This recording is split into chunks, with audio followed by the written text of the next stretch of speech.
আসসালামু আলাইকুম। আজ 20 এপ্রিল 2024 খ্রিস্টাব্দ, 7 বৈশাখ 1431 বঙ্গাব্দ, 10 শাওয়াল 1445 হিজরি, শনিবার। সংবাদ পাঠ করছি মনির হোসেন কামাল। প্রথমেই শুনবেন সংবাদ শিরোনাম। শিক্ষা প্রতিষ্ঠান বন্ধ থাকবে 7 দিন। ঈদ যাত্রায় 438 জন নিহত। এনজিওর ঋণের চাপে আত্মহত্যা। বিদ্যুৎ স্পৃষ্ট হয়ে শিশুর মৃত্যু। বরগুনায় ওয়াই মুভস প্রকল্পের ত্রৈমাসিক সমন্বয় সভা। মাইকিংয়ে রেকর্ড করা হয় লোকবেতারে। শুনলেন সংবাদ শিরোনাম, এবার বিস্তারিত। তীব্র গরমে 7 দিনের জন্য বন্ধ থাকবে শিক্ষা প্রতিষ্ঠান। মন্ত্রণালয় থেকে এই নির্দেশ জারি করা হয়েছে। আবহাওয়া অধিদপ্তর জানিয়েছে, পশ্চিমা লঘুচাপের বর্ধিতাংশ ভারতের পশ্চিমবঙ্গ ও তৎসংলগ্ন এলাকায় অবস্থান করছে। বৃষ্টিপাতের বিষয়ে বলা হয়েছে, ময়মনসিংহ, সিলেট ও চট্টগ্রাম বিভাগের 2-1 জায়গায় অস্থায়ীভাবে দমকা বা ঝোড়ো হাওয়া সহ বৃষ্টি বা বজ্রসহ বৃষ্টি হতে পারে। সেই সঙ্গে কোথাও কোথাও বিক্ষিপ্তভাবে শিলাবৃষ্টি হতে পারে। এছাড়া দেশের অন্যত্র অস্থায়ীভাবে আংশিক মেঘলা আকাশসহ আবহাওয়া প্রধানত শুষ্ক থাকতে পারে। তাপপ্রবাহের বিষয়ে বলা হয়েছে, রাজশাহী, পাবনা ও টাঙ্গাইল জেলাসহ খুলনা বিভাগের উপর দিয়ে তীব্র তাপপ্রবাহ এবং চাঁদপুর ও মৌলভীবাজার জেলাসহ ঢাকা ও রাজশাহী বিভাগের অবশিষ্টাংশ এবং বরিশাল বিভাগের উপর দিয়ে মৃদু থেকে মাঝারি ধরনের তাপপ্রবাহ বয়ে যাচ্ছে এবং তা অব্যাহত থাকতে পারে। সারা দেশে দিন এবং রাতের তাপমাত্রা সামান্য বৃদ্ধি পেতে পারে। জলীয় বাষ্পের আধিক্যের কারণে অস্বস্তি বৃদ্ধি পেতে পারে। ঈদ যাত্রায় 399টি সড়ক দুর্ঘটনায় 407 জনের মৃত্যু হয়েছে। আহত হয়েছেন 1398 জন। রেলপথে 18টি দুর্ঘটনায় 24 জন নিহত, 21 জন আহত হয়েছেন। নৌপথে 2টি দুর্ঘটনায় 7 জন নিহত, 5 জন আহত হয়েছেন। সড়ক, রেল ও নৌপথে সর্বমোট 419টি দুর্ঘটনায় 438 জন নিহত ও 1424 জন আহত হয়েছেন। বাংলাদেশ যাত্রী কল্যাণ সমিতির মহাসচিব মোহাম্মদ মোজাম্মেল হক চৌধুরী এসব তথ্য নিশ্চিত করেছেন। বরিশালের বানারীপাড়া উপজেলার পার্শ্ববর্তী উজুরপুর উপজেলার গুটিয়া ইউনিয়নের দাসেরহাট গ্রামের বাসিন্দা সাইদুল হাওলাদারের স্ত্রী 2 সন্তানের জননী ডালিয়া বেগম এনজিও ঋণের চাপে আত্মহত্যা করেছেন। ডালিয়া বেগম বিভিন্ন সমিতি ও এনজিও থেকে প্রায় 6 লাখ টাকা ঋণ নিয়ে পরিশোধ করতে হিমশিম খাচ্ছিল।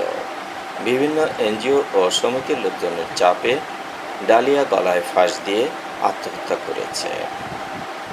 সুন্দরবনে মধু আহরণে গিয়ে বাঘের হামলায় এক মৌয়াল নিহত হয়েছে। নিহত মৌয়ালের নাম মনিরুজ্জামান বাচ্চু গাজী। সুন্দরবনের সাতক্ষীরা রেঞ্জের নটাবেকি এলাকায় বাঘের আক্রমণের শিকার হয়ে বাচ্চু মারা যায়। নিহত বাচ্চু গাজী সাতক্ষীরা শ্যামনগর উপজেলার গাবুরা ইউনিয়নের ডুমুরিয়া গ্রামের মৃত আবুল কাশেম গাজীর ছেলে।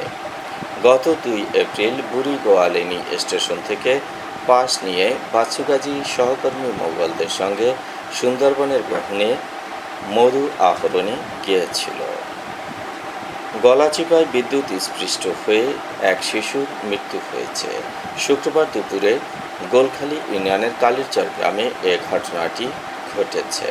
নিহত মরিয়ম বেগম গোলখালীর 5 নং ওয়ার্ডের কালীরচর গ্রামের মনির মোল্লার মেয়ে। সে পূর্ব কালীরচর সরকারি প্রাথমিক বিদ্যালয়ের 1ম শ্রেণীর শিক্ষার্থী ছিল। গাড়ির চার্জারে সবার অজান্তে হাত দেয় শিশু মরিয়ম। বিদ্যুৎ স্পৃষ্ট হয়ে ঘটনাস্থলেই সে মারা যায়। বরগুনায় ওয়াই মুভস প্রকল্পের ত্রৈমাসিক সমন্বয় ও শেষ সভা আজ সার্কিট হাউস মিলনায়তনে অনুষ্ঠিত হয়েছে। সিবিডিবি এ সভাটির আয়োজন করে।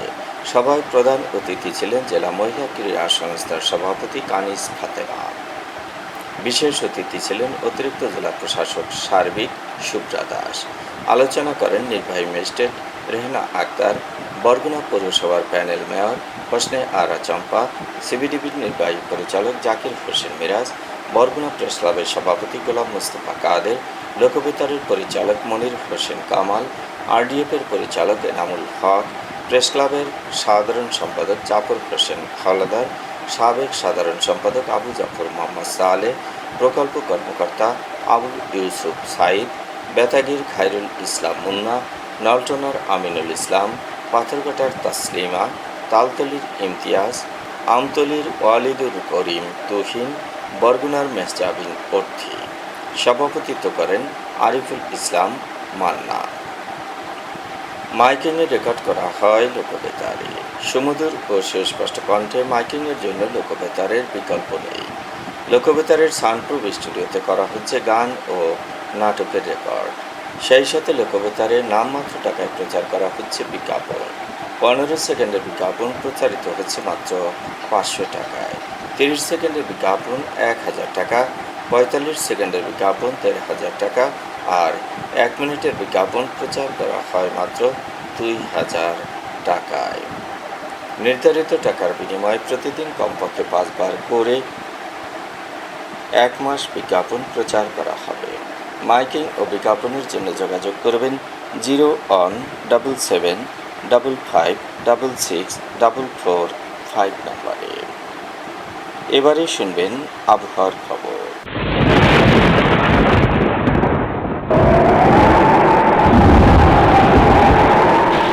মৌসুমের স্বাভাবিক লঘুচাপ দক্ষিণ বঙ্গোপসাগরে অবস্থান করছে। অস্থায়ীভাবে আংশিক মেঘলা আকাশসহ সারা দেশের আবহাওয়া শুষ্ক থাকতে পারে। দিন ও রাতের তাপমাত্রা একরকমই থাকতে পারে। আজ দেশের সর্বোচ্চ তাপমাত্রা ছিল চুয়াডাঙ্গায় 41.5 ডিগ্রি সেলসিয়াস এবং সর্বনিম্ন তাপমাত্রা ছিল রাজারহাটে 22.8 ডিগ্রি সেলসিয়াস। বরগুনার সর্বোচ্চ তাপমাত্রা 36.6 ডিগ্রি সেলসিয়াস, সর্বনিম্ন 28.6 ডিগ্রি সেলসিয়াস। আগামীকাল সূর্যোদয় হবে ভোর 5:33। সংবাদ শেষ করার আগে শিরোনামগুলো আবার পড়ছি। শিক্ষা প্রতিষ্ঠান বন্ধ থাকবে 7 দিন। ঈদ যাত্রায় 438 জন নিহত। এনজিওর ঋণের চাপে আত্মহত্যা। বিদ্যুৎ স্পৃষ্ট হয়ে শিশুর মৃত্যু। বরগুনায় ওয়াই মুভস প্রকল্পের ত্রৈমাসিক সমন্বয় সভা। মাইকিংয়ে রেকর্ড করা হয় লোকবেতারে। সংবাদ শেষ করার আগে জানিয়ে দিচ্ছি লোকবেতারের সংবাদ জানানোর মোবাইল নম্বর। আপনার এলাকার গুরুত্বপূর্ণ সংবাদ জানাতে ফোন করুন 0-17755664445 নম্বরে। আর লোকবেতারের সাথে যুক্ত হয়ে গান শুনতে চাইলে SMS করুন 01782973478 নম্বরে। মোবাইল করবেন 01959438545 নম্বরে। বিশ্বের সব জায়গা থেকেই শুনতে পারবেন লোকবেতার। লোকবেতার FM.org ওয়েবসাইটের মাধ্যমে শুনুন সরাসরি অনুষ্ঠান। সংবাদ পাঠ এখানেই শেষ করছি।